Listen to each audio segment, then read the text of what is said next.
Alright guys, what's going on? It's your boy Lamar, aka Big Mon again, and we back with some extra content. Some behind the scenes content on Tomb Raider Definitive Edition. They're showing you how they make it in game and everything. So I'm gonna show you the final hours of episode 1, 2, 3, 4, 5, and 6.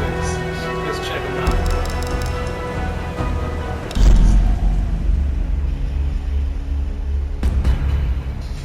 Hey everybody, Zachary Levi here, just outside of San Francisco, California, at world-class development studio Crystal Dynamics, whose current project is the reimagining of the Tomb Raider franchise. From now until the game launches, we're going to be hopping around the globe, bringing you exclusive first looks at some of the key ingredients that are shaping and creating this world. First stop, Digital Domain, Los Angeles, California, to meet one of the most crucial pieces of the Tomb Raider puzzle, Lara Croft herself. I'm Zachary Levi, and these are the final hours of Tomb Raider.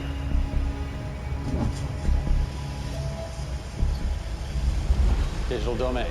This is where they do a lot of mocap for big Hollywood films and video games like Tomb Raider. And today, we are gonna meet the new Lara Croft, who is around here somewhere. Teaser! And this is where the magic happens. I think that might be the new Lara Croft. That's the new Lara Croft.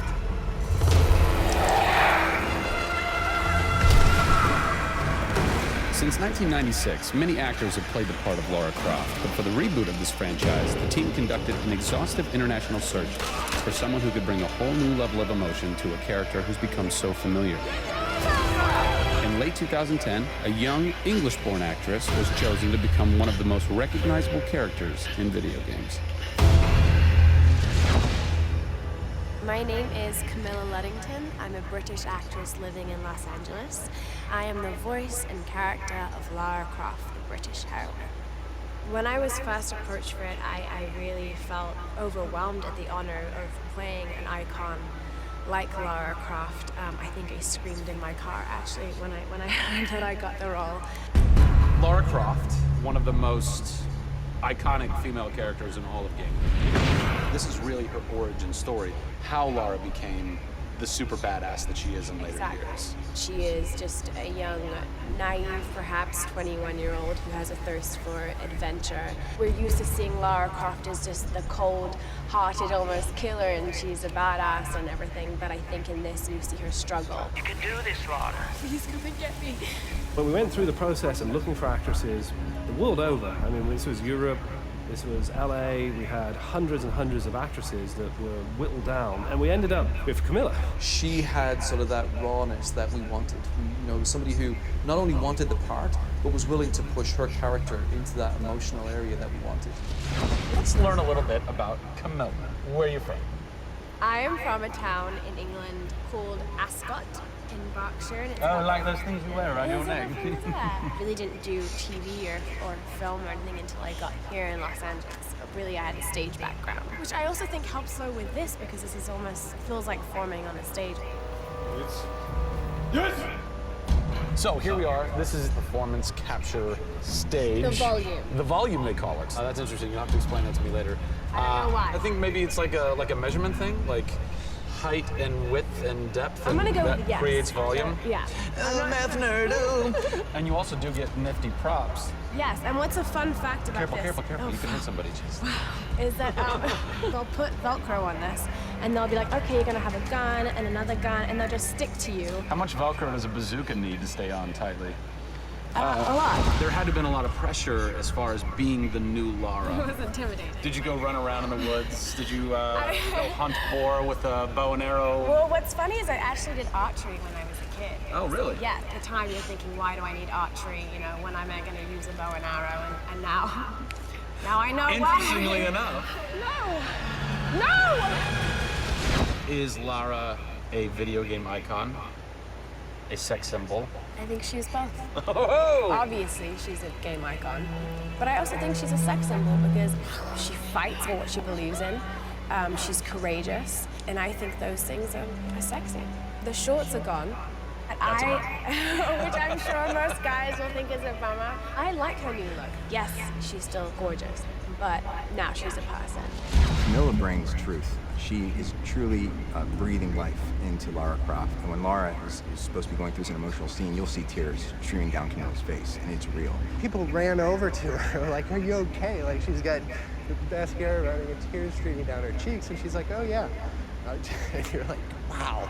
When I got this role at first, I did not even know that I would be crying so much. I just thought I'd be kicking butt. That was the Lara that I thought I'd gotten myself into. This was some of the most emotionally and physically draining work that I'd ever done.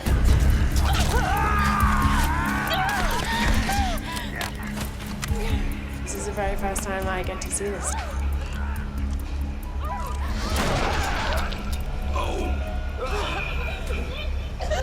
Oh, God. We had to do it. We had to do it. So the fans have now seen Lara's first kill.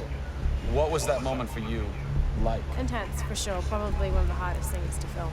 She has to fight for her life. It's fascinating how she reacts to that. You know, she doesn't just walk away from that first kill. It really gets to her. You see her become Lara Croft.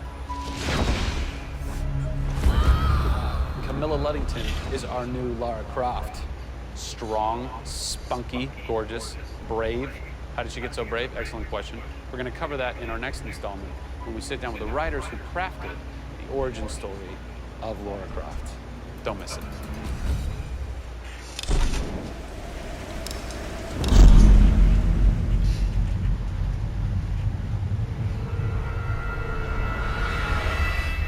Hey everybody, Zachary Levi here in downtown San Diego at Comic-Con, more specifically at Nerd HQ, which is the epicenter of all things Tomb Raider.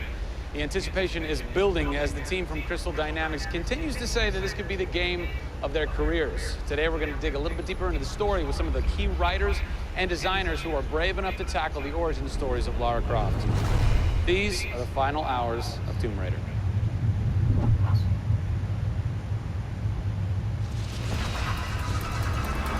We're in downtown San Diego. We're at Nerd HQ. Fans, the public, will get to play the game for the first time ever. Are you nervous? This is the most nervous time of the entire game. This is huge for us. This is the first time we're giving anybody the opportunity to put their hands on the game. It's not finished yet.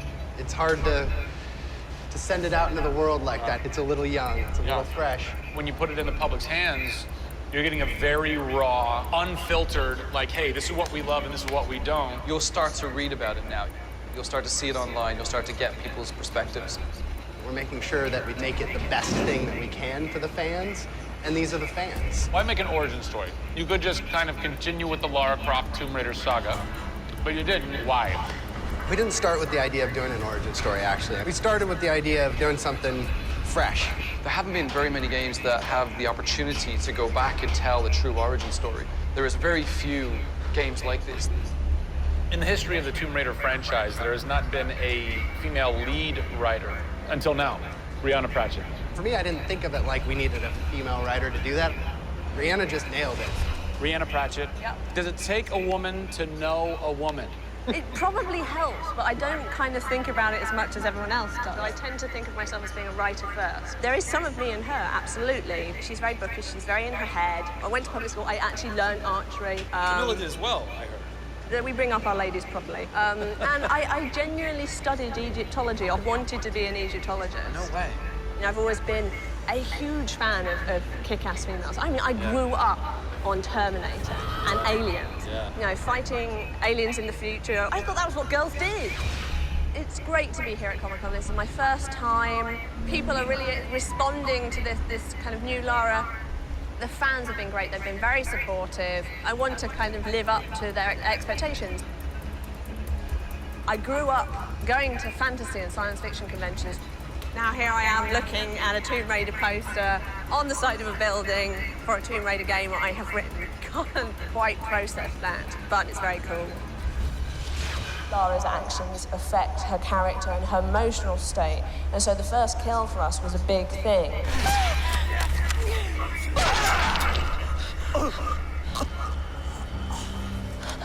It's not comfortable to watch, and it shouldn't be. is about picking yourself up despite the fact that you're scared. You can't have bravery without fear. In video games, you're kind of tweaking all the way down to delivery. Yeah. Blessing or curse. Games development can be quite harsh on narrative. You know, you can lose levels or characters. You have to be amazingly flexible. When is the script finally finished?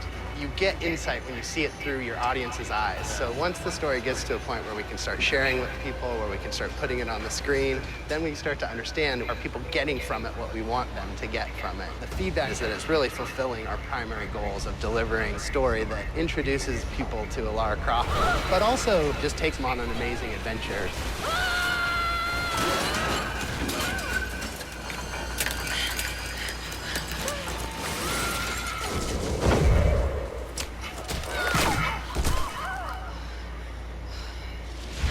John Stafford, you're kind of the dialogue. Typist, word monkey. The words that you've been speaking for so long Yes. are So from this everything man. that I've been through that's been extremely emotionally draining and painful, I have him to blame for. So we'll have words later about it. What were the challenges stepping into the heart and mind of a character like Lara Croft, who we've known for quite some time? Players' expectation is, You want to just jump right in, guns blazing? controller, I'm awesome. I'm awesome. That's what video games basically allow gamers Seriously, right? to feel. I am awesome. Challenge for me is to show her vulnerable.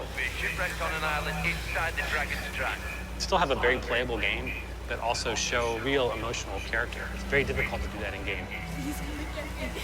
You can do this, Lara. When you have really extreme circumstances, you have really extreme emotions. What the hell? It's all about her survival. She's basically willing to do whatever it takes. And there's people trying to kill you. Things are really extreme. Listen, I'm gonna get you out of there. I promise. I promise. I didn't want any lines to sound gamey.